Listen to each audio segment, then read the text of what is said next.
Welcome to The Merge, where faith and mental health meet. Hosted by LynnDee Horn, a licensed counselor and owner of Narrow Gate Counseling Services. The Merge provides a biblical approach to mental health and navigating life's challenges. Join us as we explore practical, Christ-centered solutions for mental wellness, relationships, and spiritual growth. Hello, everyone. Welcome to The Merge, where faith and mental health meet. I'm your host, LynnDee Horn, and today we are going to be looking at faith, mental health, and regulating our mind and emotions. So with me to talk about this today is my friend, Candace Leon. She has been on the podcast before to talk to me about a few things. And so we are going to have just a conversation about some tools and some tips and all kinds of things like that to regulate our mind and our emotions. So Candace, welcome today for being on the podcast. Thank you. Thank you for having me. Yes, I'm so glad. So we've had some good conversations in the past. I think this one will be a great one as well. Yes. So we're going to talk about regulating. And so this is a term that we use a lot in mental health. I think it's becoming more mainstream as you listen to maybe reels on social media. I don't think it's as much of a foreign term as it has been in the past when we've used it. But really what we're talking about when we say that we need to regulate is the idea is we have all these systems going on in our body at the same time. So we have our limbic system, we have our nervous system, we have our heart rate and our blood pressure and all of these things going on. And when all of those get out of whack, most of the time that is because of dealing with some very specific thought, like our mind or our emotions, like something throws us out of whack. We go through a hard experience in a moment, or we are triggered, or whatever that word would be. It makes us become dysregulated. And we will sometimes, depending on the level, sometimes we'll just feel off when we're dysregulated, like we just know something's off, like it's not fully right. Something's off with our body, something's off where that's a form of dysregulation. So it's kind of on this continuum. And then when we're highly dysregulated, that can look like this is not a clinical term, what someone could look like as like they're losing it. Like they just lost it. You're going off on somebody, like whatever you would say when you're in this highly dysregulated place. For some people, especially if you've dealt with PTSD or anything like that, like it sometimes will take them to a completely different place. Sometimes to the point where they think that they're somewhere else, maybe reliving an experience. So we can be a little off in our everyday life where we're not regulated and we're not fully on track, which can impact our mental health. Or depending on the situation, we can get very highly dysregulated, which impacts our mental health and a lot of times the other people around us too, if we're living in relationship with other people, whatever that looks like, family, friends, children, whatever. So the idea is we want to be regulated. When we are regulated, then we are able to relate better with other people. We can reason through situations. Like there's a lot of good reasons for us to want to regulate our mind, our thinking, and our emotions. So, Candace, are you pretty aware of when that happens for you? I would say I am now. When I was younger, I don't think that I understood what was going on, but now I'm very thankful that when I start to, sense that and I feel that, that I'm starting to get off, that I'm starting to explode more, those kinds of things, I'm super thankful that I'm more, it happens quicker now. Yeah, your awareness of like, oh, wait, yes, let me reset, let me recenter. Yes, kind of words that you could use outside of like, let me regulate. Yes, exactly. But that's what we mean, right? Yeah, I can say the same. But you know what? Like and this is one reason I'm actually like really, really thankful for my husband in this area, because there are still times when I am not mindful of when I'm dysregulated. And he will definitely be the first one to call me out on that. So he's gonna be like, he will say, you need to calm down. That's one thing he'll tell me. Or he'll be like, LynnDee, you need to calm down. And I'm like, oh, okay. Yeah. At least Take that now step I know back. he's being Yeah. helpful with that, so I take it, right? I'm like, okay, he's really trying to help me here. So he'll either say something like, "Linda, you need to calm down." I'm like, "Thanks," or he'll just bring awareness to it. Like he'll say, Yeah. "Are you being impulsive right now?" And what will happen is I'm out of rest, or I've got so many things on my mind that I'm not being mindful in the moment.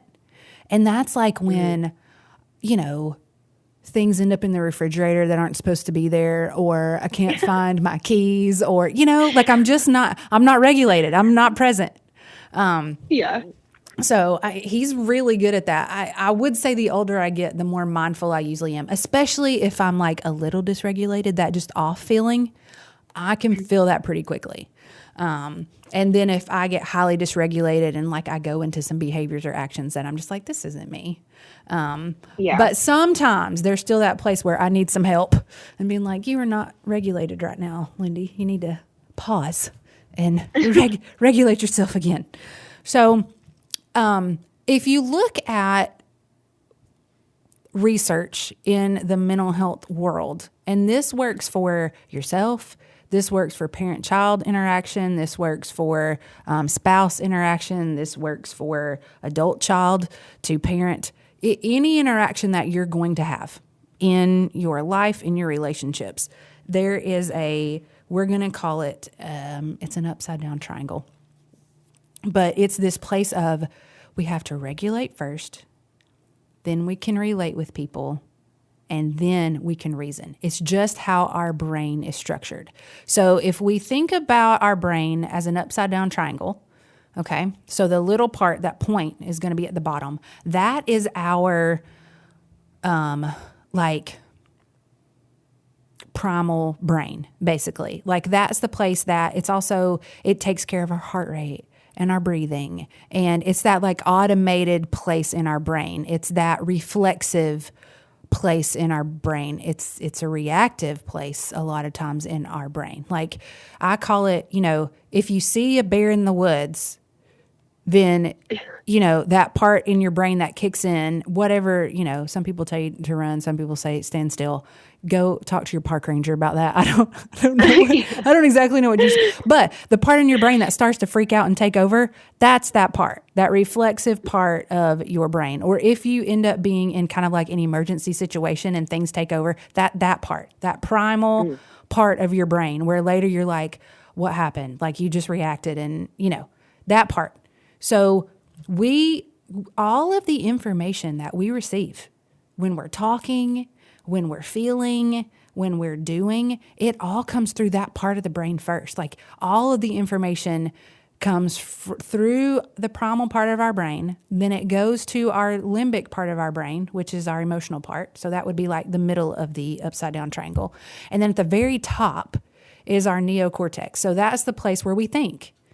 That's all of our reasoning, our decision making, our problem solving is up at that very top of the upside down triangle. So I'm trying to paint this picture again. If you want to see a picture of it, we'll have some level of a picture of it in the show notes so you can see it. But so upside down triangle, and here's what happens when we are dysregulated. Then the information that we're receiving, whoever that's from, it's going through this primal place first, and then it has to go to our emotions, and then it has to go to our cortex. So let's say that the information that we're receiving in the moment is not nice or not kind, or we're being triggered, or whatever the word is that you would say. We're having a strong emotional reaction to it. So if we get to that highly dysregulated place, like I was talking about before, our cognitive brain shuts down. And we are only actually able to access about 5% of it. Mm-hmm. So when our emotions aren't regulated, when we're losing it, whatever that looks like, we are literally, like our brain shuts down out of survival. We literally do not have access to the problem-solving, reasoning part of our brain. Oh, wow. Yeah, which is a bad time to try to make decisions, right? Yeah, absolutely. Yes, absolutely. Like it really puts us in that fight or flight place. And yeah, go ahead. going to ask you, is that fight or flight place where we, if that part of us that just reacts, Yeah. It absolutely is. And so what's the value is when we realize that we're at that place, if we can stop and go back to try to regulating, then all of that stuff can come back online instead of shut down. So when we're just a little dysregulated, I'm going to give you some percentages here, and they don't add up to 100 because it's really just talking about the access that you have or how much that part of the brain is working. Okay. So when we're a little dysregulated, when we're a little off, we're about 60% in our primal brain, that reflexive part. We're about 60% in our emotions. So that part's pretty active, and we're only about 10% again in that thinking and reasoning part of our brain. So even if we're just dysregulated, not highly dysregulated, just dysregulated, we're only being able to problem solve and access that reasoning part at about 10%. So, and that's just when we're feeling a little off, right? Yeah. Oh, wow. When we're out of peace, out of rest, when we're anxious, when we're depressed, because it narrows our view, and when we're in distress, it really narrows again because it's shutting down our brain. And that's a function of survival and making it through the moment. I mean, God made our brain in that way to work in that way in a degree. The problem is, he also didn't build us for trauma. That's not what we were supposed to experience in life. We were supposed to live in a perfect, beautiful garden. And so as we have lived in this fallen world and we've had all these negative experiences, it's really dysregulated us. And so a lot of times we'll live in that state. We'll live in a dysregulated state. And when you can talk to people, like, have you ever had a situation happen and it was an emotional situation, and then later, whether it was a conversation or, this has even happened to me in like traffic before, and I made a decision in the moment, and then later I think through what I could have done instead. Or why did I even do that? Or where did that come from? Or why did I say that? I could have said this. Like, have you ever had those? Yeah. It's because... more times than not. Yeah. Well, it's because our brain came back online. Like, the thinking part of our brain had shut down in that moment because our emotions were reacting, and our brain was getting narrower in our cortex. And then when that situation's over, it usually takes about 10 to 15 minutes when we've calmed down for that part to come back online. And then we start thinking, well, I could have said this, or I wish I'd have done this, or I wish I'd have reacted like this. Well, we didn't in the moment. That's what I do. Yeah. Well, we didn't in the moment because we only had access to 5 to 10% of that, depending on how dysregulated we were. So it's not an excuse. I don't want you to use this as an excuse for your behavior. But I want you to understand that the more that we can engage in regulating, the more that we can reason and problem solve well, which is only going to serve us and the other people around us well. So that's why I feel like it's such a good topic to talk about. And I'm saying this to myself in love and to everybody else listening. When the more emotionally mature and healthy that we can be, the less reactive and dysregulated we will be. So the more we learn to regulate, the more we do some of the things that we're going to talk about today as some tools on this podcast, and there's so many, but I'm just going to highlight a couple today. The more that we can do this and become more mature in ourselves, the more we will always be able to regulate, relate, and reason and stay in that part, that rational part. It's the rational part of our brain. We need to live in the rational part of our brain. Yes, I think it's so awesome that, you're bringing awareness to this topic, because a lot of us we go through our life operating in that, just like that irregular part, and don't understand what the next step is. How do I get out of this? This is even a problem. How is this even a problem? So this is great. Yeah. And when we're just in that place of just being like a little dysregulated, it's that place where we were talking about fight or flight is that highly dysregulated. When we are just dysregulated, it's this place where we will freeze and sometimes just not know what to do in the situation. And again, that's because our problem our problem solving brain, we're not having a lot of access to it. Or the other thing it will do, it's called flocking. And so it's almost like, I don't know how to feel in this situation, so I'm going to look at everybody else in this situation and see how they feel. Like we're checking out the environment, right? Because we're already dysregulated. This can happen a lot with social anxiety. Like you're going into a place and you're already feeling nervous because you don't know the people or you don't know how it's going to respond or if you're going to have a good time, especially if you have social anxiety and you're an introvert. It's like double.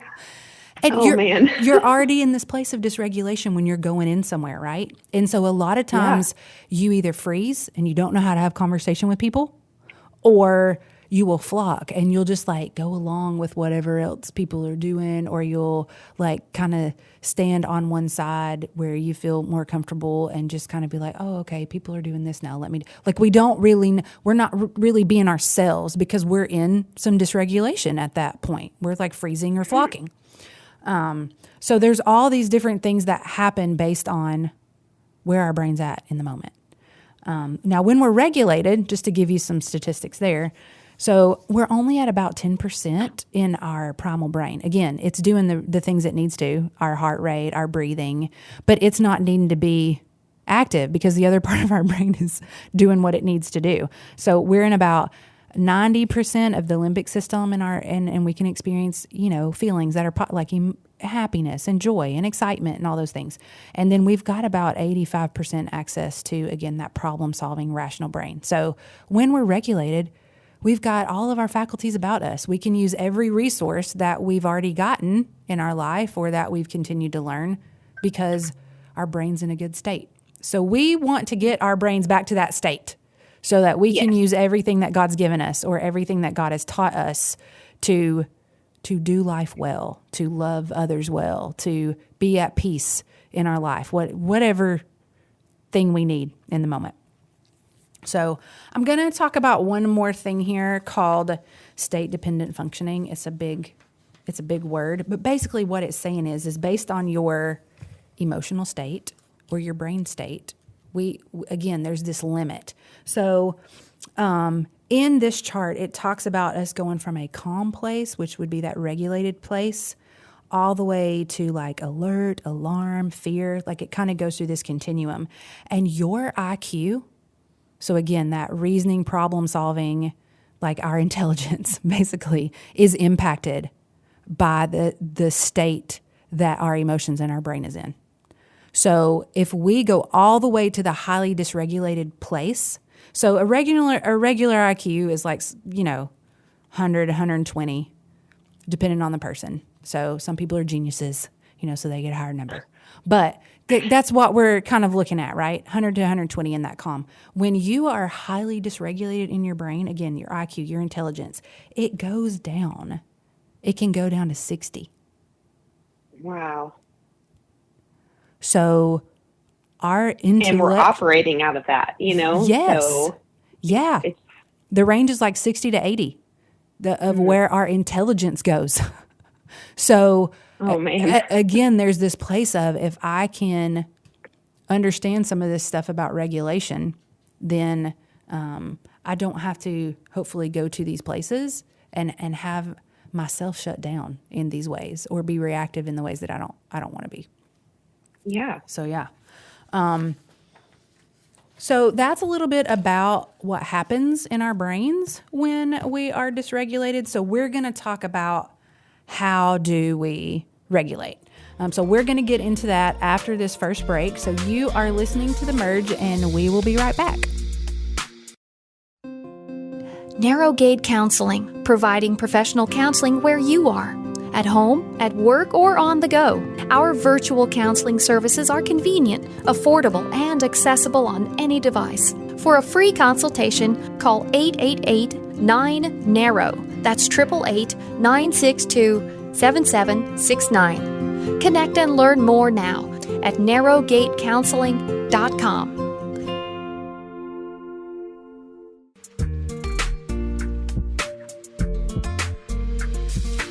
Welcome to The Merge. I'm your host, LynnDee Horn, and today we are talking about faith, mental health, and regulating our mind and our emotions. And with me on this journey today, talking is my friend Candace Leon, who's been on here before. And so I've really just talked about kind of the neuroscience behind what happens when we are dysregulated. And you can go back and listen to that if you're just now joining us. But now we're really going to get into how do we do this? And I really want to bring in the faith perspective here because as believers, there are ways that we have access to regulate that other people don't.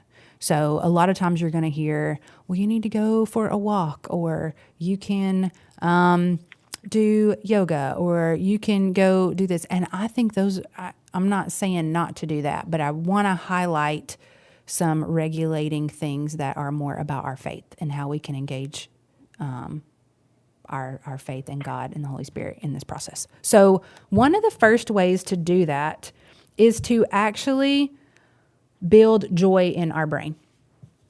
So I've talked about that on another podcast before, but when we are dealing with troublesome emotions, when we can direct our brain and our emotions to something of God, which joy is a fruit of the Spirit, right? When we can direct us, it short circuits that emotional system that is being hijacked and unhealthy. And it refocuses us and can recenter us when we are saying, I want to build some joy. So that could look like, an example of that could be, let's say that you're really feeling dysregulated. You're kind of in this place of negativity where everything feels like it's going wrong today. Nothing's going right. You're feeling those emotions. You're feeling the stress. Well, one thing that you can do to build joy in your brain and to access that fruit of the Spirit is gratitude. So what are some things that we can be thankful for in this moment? Maybe you pray those things out. Maybe you just list those things in your brain. For me, in this stage of my life, I start praying it. Lord, thank you for this in my life. And thank you that this happened today. Or thank you that even though I know I'm having a bad day, like you are here and you've already gone before me. Like whatever I can do to bring gratitude and thankfulness into that moment to shift my emotions and my perspective, because I'm wanting a fruit of the Spirit, right? We're engaging in not our flesh, but the Spirit. It can move. It will get us regulated again. So that's one thing. So if I were, Candace, to say, what are 3 things that you're thankful for just today or recently, what would 3 of those things be? Let's kind of play it out. Okay. I would say, first, thank you for letting me wake up this morning. Thank you for not being in physical pain, because that's something I struggle with. And thank you for allowing my children to get up on time and to have positive attitudes and go to school this morning. That is a win. So I am thankful. Awesome. Yes. I think there are probably parents everywhere agreeing with you today if that was their experience. Yes. So that's one thing. So we can start listing the things that we're thankful for. We can just start praying for things that we're thankful for. Another one is, in cultivating joy, is talking about a time or thinking about a time that you actually were excited about something. So maybe it was a trip. Maybe it's an upcoming trip that you're looking for. I mean, the holidays are coming. I know a lot of people are going to visit family. Now, that's another podcast for another day on how people feel about that. But in general, that could be something that you're looking forward to. So whatever is either something that you've been excited about in the past that was a positive emotion, or something that you're really looking forward to, you can just start thinking about that. So, and just remembering this time where it was good. Because again, when we're in a bad place and we really give into that, it puts this color on everything in our present experience. And so when we can remind ourselves of a good time, or we can tell ourselves we're looking forward to something, it again is regulating our brain and helping us to calm down. So one thing I am looking forward to is I'm going home to Tennessee for Thanksgiving for the first time in 5 years. So I am looking forward to that. I'm excited about that trip. So that would be one thing for me. Another one is to think about a funny story. Like, bring some humor. back in. Yes, love humor. Yes. So if that is, looking at reels of funny animals, like what? I don't know what it is. Or thinking about your kid doing this funny thing before and Yeah. it cracked you up, or just a funny story that you can remind yourself of in the moment to, again, engage other feelings that will help regulate and calm what you're going through. So again, all of that is joy. When we're cultivating those things, we're saying, God, I'm choosing joy in this moment instead of frustration. And I really want your fruit of the spirit of joy in this moment. So those are just a few. There can be other ones, like when you do talk to someone that you enjoy talking to, even things like that can be regulating and help us with joy. So, okay. So you can build some joy in your brain by doing some gratitude or thinking about things you're looking forward to, or things in the past that were really meaningful, like favorite trips or favorite memories, or just different things like that. The other one that I really want to share that's been extremely helpful for me in my own walk, I'm overall a pretty optimistic person, so the whole joy thing, I really love that part, and I can engage that pretty easily overall. But when I'm having difficult emotions, sometimes it's that place of like, where do I take these? And the place that we can always take them, where they're safe and we can work that out, is to the Lord. Because he already knows, first of all. It didn't take him by surprise, whatever you're going through, however you're feeling. And he says he's never going to leave us or forsake us. So he's there with us in that moment. So I'm going to give you, there'll be a handout in your show notes about this, but this is called Processing Your Emotions Through Prayer. And this is one of the ways that I regularly regulate myself, and that you can do that too. So the first step is to notice and name. So you're really going to notice that you're dysregulated. And sometimes that's pretty easy for us because we're already really emotional. We're really either angry or maybe we're sad and we're crying. It depends on how that comes out for you. But yeah, we're going to notice and name that. We're going to notice how dysregulated we are, what those feelings are. We're going to name them, and we're going to talk to God about it. We're going to tell him why we feel that way. If we're frustrated with somebody else in our lives, we're going to talk to him about it, because that's who we should go to about that. And there's so much power in that as well. Just kind of opening up and talking to God and letting him in that space. But like you said, he already knows. Just let him in. There's so much power to that. Yeah. And we need to be specific when we're talking it out. I feel this way because of this. And just talk it out to him like you would be talking it out to a counselor, a best friend, whoever. I mean, he is the wonderful counselor. He is the one who sticks to us, as a brother. Like, it's him. So talk to him about it. Tell him what you feel, why you feel it. And it can also be, where do you feel it? A lot of times for me, when I am in a more emotional state, I will feel this heaviness on my chest. Like physically, I will feel it, just like it's trying to crush me. And so I'll even say, God, I'm feeling this weight on my shoulders or in my chest, and then we also have to think about, like, have we felt this way before? Is this bringing up something that, have we been here before? And just kind of talking with God about that place. And maybe it is. I think a lot of times certain issues, when they come up, will a lot of times make us feel the exact same way every time. And so being able to go back and being like, Lord, I've been here before. You know that I've been here before. I don't want to be here, or I'm just coming back to you to get that love that I need, because I know you understand me when nobody else does, if that's how you feel. So you're going to notice and name as step one. And then step two is you're really going to receive comfort from the Lord in that. And I don't know how to describe that other than you just have to experience. But anytime that I've been able to go and name and just get that out before the Lord, however messy or ugly it looks, I've been able to just rest in knowing that he's there and he heard me and he understands where I'm coming from. Like, I'm not having to argue my point or make my point, or it doesn't have anything to do with that. It's just being able to be loved and understood in the moment. So we're going to receive that comfort from God, whatever that looks like. And we're going to remind ourselves that he never leaves us or abandons us. Like he's there. He sees what we're going through, or he saw whatever this thing was that maybe made you upset. Like he saw that. And I think Just we laying also, it at his feet, right? Yeah. Just kind of laying it there and allowing him to take it away. Because, I mean, he's got the power to do something about it, right? We may not in the moment. Mm-hmm. And I think the other thing too is really being kind to ourselves and not judging.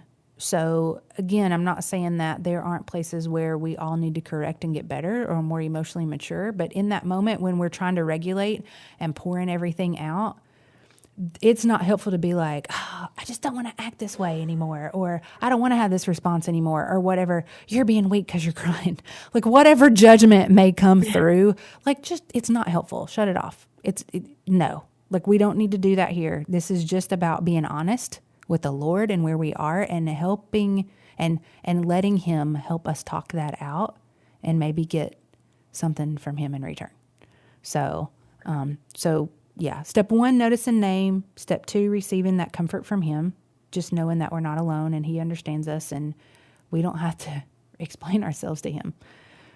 And then number 3 in that is really seeking truth. So after I've said, God, I'm upset about this and this is why, and I know that you're here for me and I know that you love me no matter what, even if I'm a messy person, like, what do you have for me in this moment? Do I need to see this differently? Is this coming up because this is an old pattern in my life or even in my family's life? Is this a generational curse or pattern that's coming up and taking over? Do I believe something right now about another person that was actually the enemy planted that because he's the accuser and he's the one who's saying that and I believed it and took the bait? Like, what do we need to see differently? So after we've poured out our heart, we ask the Holy Spirit, we ask God to reveal, like, what's your truth in this moment? What's your truth? Which is the truth, right? What's the truth? And whatever that is. And I can tell you, when I've done this myself, it's been all of those at times. It's been an old wound that I realized isn't healed. It's been a generational pattern that I needed to pray that was broken over my life and my family's life. It's been the accuser that I have taken the bait and believed things about somebody that was not true, that needed to be corrected, and God gently and lovingly corrected me on that. It's been all of those at different times in my life, and I'm thankful for that. So when we go and seek that truth, we got to be open in our heart to being whatever that is, whatever he gives us, and then we just respond prayerfully after that. So if it's something that we have believed that's not true, being able to pray that. If it's a generational curse that needs to be broken, being able to pray through that. Whatever God reveals, we need to take that to prayer and allow him to work that new truth or that new way of seeing things or being, whatever it is. Because it can be so varied, it's hard to kind of put specifics on it. That's just what we need to do. So, and then the last part in that is to take action. So if there's something, for example, there have been times where I've gone to the Lord and been like, this is how I feel. This is where I'm frustrated. And then I receive that comfort. And then I ask God about something and he's like, well, this is really the truth of it. And in that truth, let's say that he's showing me a generational pattern that's been in my family. Okay. And so then I'm going to pray for it to be broken. Well, where can I take action? So the goal would be that I'm going to do that differently. Now that I know that it's an ungodly pattern or it wasn't good for that to happen, what are the practical steps I can take for that not to happen again? And I'll tell you one place where that was for me, and that was in the area of priorities. So I had really believed that whether this is good or not, I'm a Martha, y'all. I'm a Martha. I'm continuing to try to be a Mary in my life, and I'm getting there. But when I am in old patterns and old stuff, I will Martha the mess out of something. Okay, that's just where I am. And in general, Martha's not bad. Martha gets things done, and I really appreciate this part of me that can get things done. But what will happen is I will be so focused on getting things done that I will overlook the relationships in my life. So what God revealed to me one time in some frustration around an area where, just like Martha went to Jesus and was like, why aren't you helping me? Or why isn't my sister helping me? You need to tell her to do that. So in some frustration there with some stuff, when I had some feelings and went and talked to God about all of that and received his comfort and sought truth, God really revealed to me that priorities had been something that people in my past family and me too had gotten reversed, because the lie that I believed was, if I'm doing things for my family, that's just as important as being with my family. That's the lie that I believed. And it was like, oh, that's not true, because if I'm being who I need to be as a follower, as a disciple, as a wife, as a mom, then it should be God and then family. And in family, it's relationship over the doing. Yes, the grocery list needs to be completed. Yes, the house needs to get cleaned. It does. But when those priorities are above the relationships of the people that God's given you to steward, like my children, or the relationship with my husband, and I'm disconnected because I'm trying to finish my to-do list, it's in the wrong place. And so my action step after that was to quit. Like, don't do it anymore. Like, don't do the grocery list.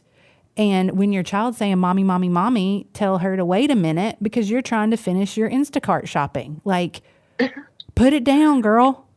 I mean, it's that practical. And so I stopped.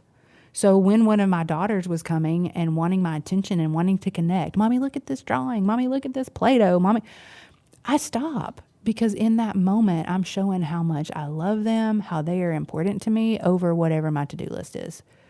So I didn't even, good insight. I didn't even know that was there until I start doing this. And that was the truth that God showed me. I was like, oh, shoot, I've got this wrong. And so I did need to repent, and I needed to take action. And so I've really tried to hold myself accountable to that in that priority place, because I know that that's a place where I can get that wrong. I can get it reversed.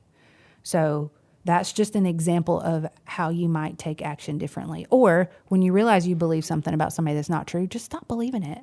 Quit giving the enemy the voice to tell you that anymore. Like, go ahead and say, like, I know that's not true. And so when it tries to come back and the enemy's whispering in your ear, but what about da-da-da-da-da? Or this person doesn't really care, or this is always going to be the same, or whatever. That's not true. Like, I already know that's a lie. I'm not taking that bait anymore. Maybe that's your practical action step, is you don't believe anymore those whispers of the accuser. So yeah. What are your thoughts on all that, Candace? I've been talking a lot there. Like, what, any of that resonate with you specifically, or?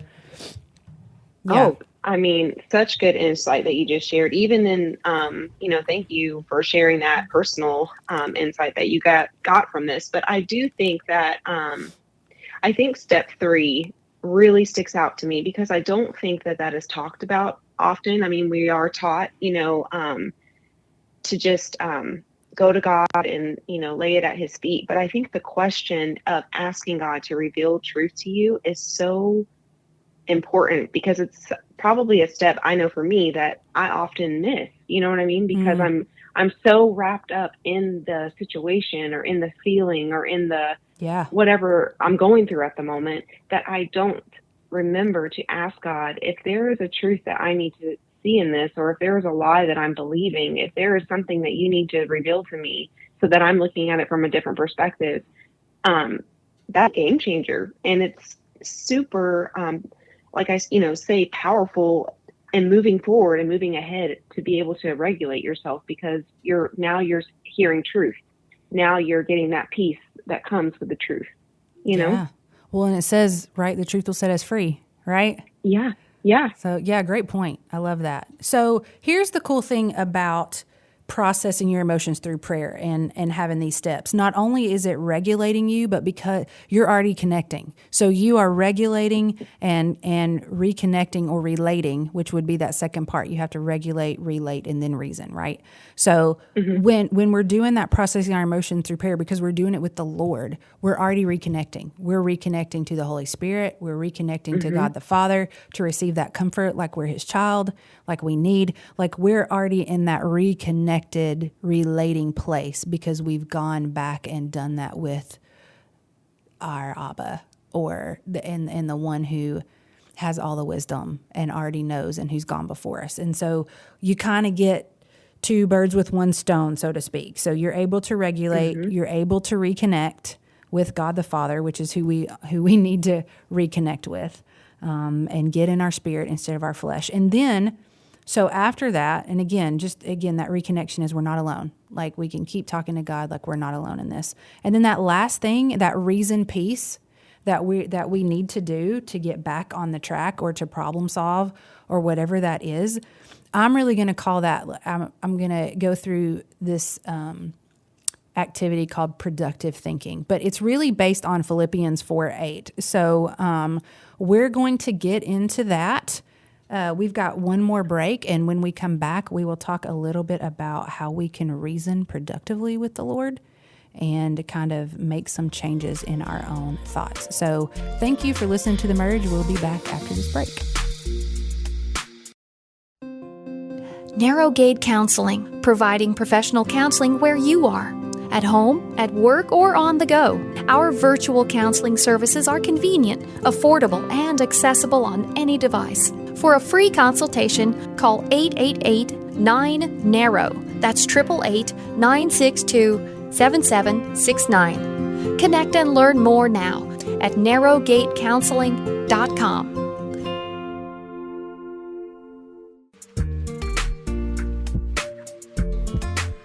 Welcome back to The Merge. I'm your host, LynnDee Horn, and I'm here talking today with Candace Leon about faith, mental health, and regulating our mind and our emotions. So we are now, and we've talked about regulating, we've talked about relating and reconnecting with the Lord as our source. And so now we're going to talk about that reasoning piece. When we're needing to have productive thinking and really look at that through having the mind of Christ instead of our own mind. Candace, so this really comes from Philippians 4:8. Can you read that for us? Yes. Philippians 4:8. Whatever is true, whatever is honorable, whatever is just, whatever is pure, whatever is lovely, whatever is commendable, if there is any moral excellence, and if there is anything praiseworthy, dwell on these things. Yeah. So God actually tells us how to direct our thoughts. And what will happen is when we're in unproductive thinking, we'll have this circumstance that will happen, and then our thoughts are going to come in, and then our feelings are going to come in, or feelings then thoughts, depends on if you're a thinker or a feeler. It's okay either way. Then we have a certain kind of actions because of that. And then we are experiencing these results in our life that we don't want if we're in this unproductive place. So let me kind of show you how that might look like. So let's just say, and Candace, I don't know if you have an example, but I'm just going to kind of go through this and show what unproductive thinking looks like when we're not in this place of Philippians 4:8, thinking about what's pure and lovely and commendable.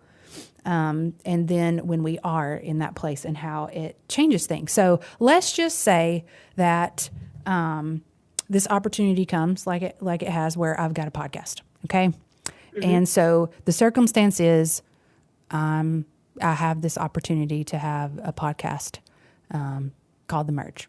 And so if I'm in unproductive thinking, my thoughts could be, oh man, am I ready for this? Or what if people don't like the show? Or, you know, whatever those concerns may be, those thoughts could be.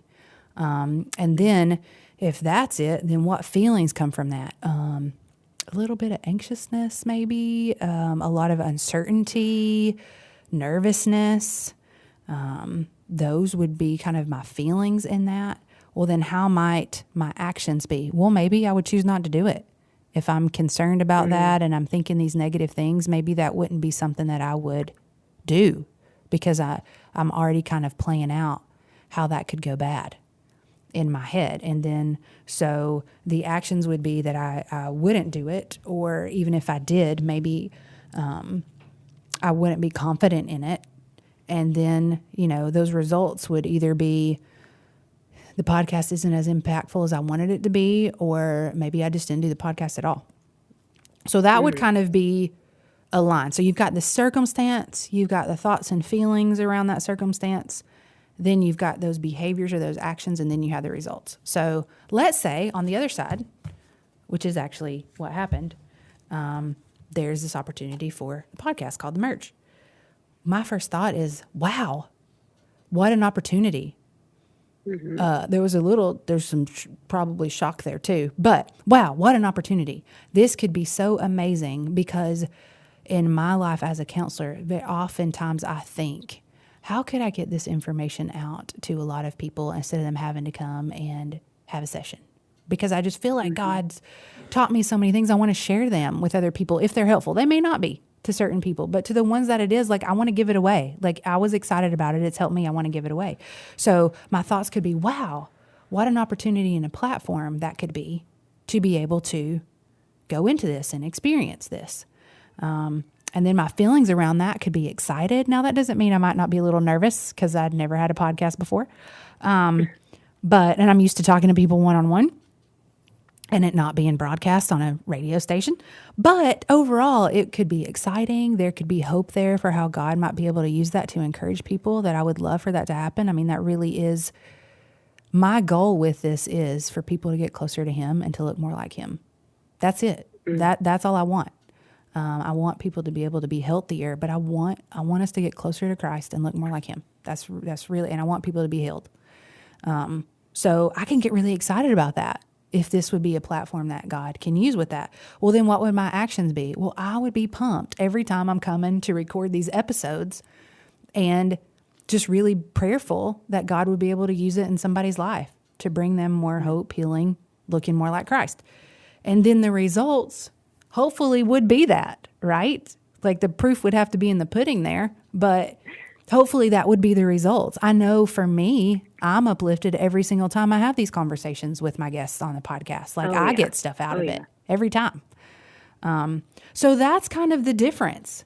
There's this place of unproductive thinking when we're not in that place of Philippians 4:8, but then there's this place of productive thinking that we can go down, and that's kind of just an example. Would you have one, Candace? If you don't, that's fine. And I know I'm putting you on the spot, that we could kind of go through. I was just honestly thinking that you could apply this to a situation in parenting. Like a circumstance that you're dealing with your with your parenting style, or something that you're going through. You could actually apply this with getting healthy. The circumstances, getting healthy, making healthier decisions, the thoughts, the unproductive thoughts of this is hard, or I don't want to do this, or this takes a lot of time, and then the productive, or the feelings of that is, getting down on yourself, or not feeling like you're able to complete it, like failing.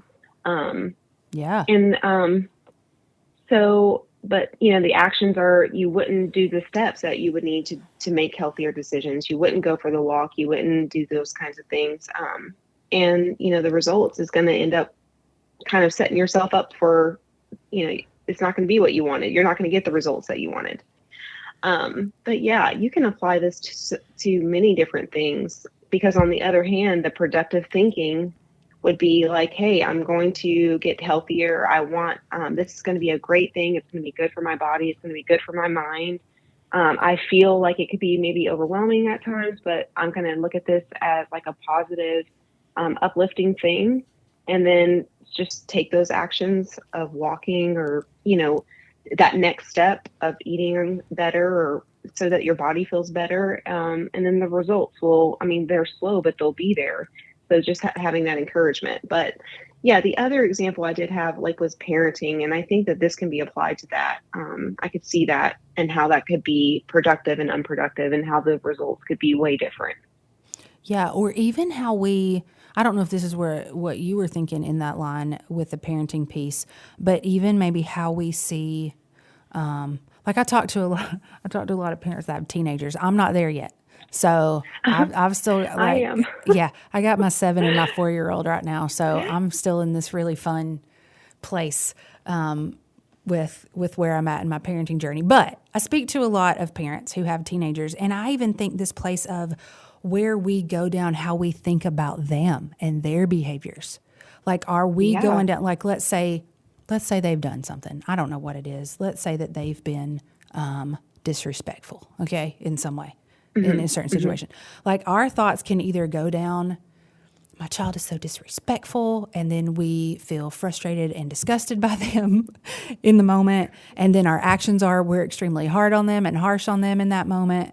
Maybe, maybe judgmental. And then the results are, there's just disconnection there. There's frustration, there's disconnection, all of those things. Now, again, it doesn't change that there needs to be discipline there. That I'm not saying that you can't do that. But the productive part of that would be, wow, my child is struggling with disrespect. What are some things, this may be the thought, what are some things that I can maybe teach them about God or in God's word, or pray for them because I see that they're struggling? I can feel compassion while I also need to discipline them, because if I'm truly loving them, I'm going to correct this behavior. So my feelings are one of correction, but also one of love and empathy with, like, they're really struggling with this because, they got flesh just like I do. And then our actions in some ways may look the same, but our heart in it is so different. And most of the time, our children can feel our hearts. They know in the moment with how we're reacting if that's going to cause connection or disconnection there. And so if our actions are still in the place of holding that child accountable, but we are also doing it in a place of, like, I love you enough to do this because you need to be better, and I'm going to help you. I see that you're struggling here, and I'm going to help you with that. Then the results is still going to be hopefully more godliness in our child, but also in us. And that connection in parenting is going to be even stronger. So we can really use this in every area if we're focusing on whatever's pure, lovely, just, honorable, admirable, excellent, all of those things.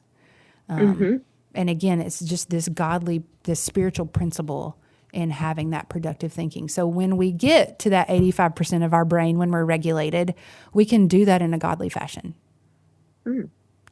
So good. Yeah. Well, all right. I think that brings us to the end of this podcast for today. We hope that you have found it valuable. And again, all the tools that we talked about today will be connected to the show notes for the podcast. I've got some handouts about all of those techniques. So if you want to look at those, that you can. I want to leave our listeners today and you, Candace, with this blessing out of Numbers 6:24-26. May the Lord bless you and keep you. The Lord make his face shine upon you and be gracious to you. The Lord lift up his countenance upon you and give you peace. Thank you, Candace, for being here with me today. And I just want to bless all of our listeners and hope you have a great day. We'll see you next time. You've been listening to The Merge, hosted by LynnDee Horn. You can always find a copy and catch up on past episodes. Just subscribe to The Merge anywhere you listen to podcasts.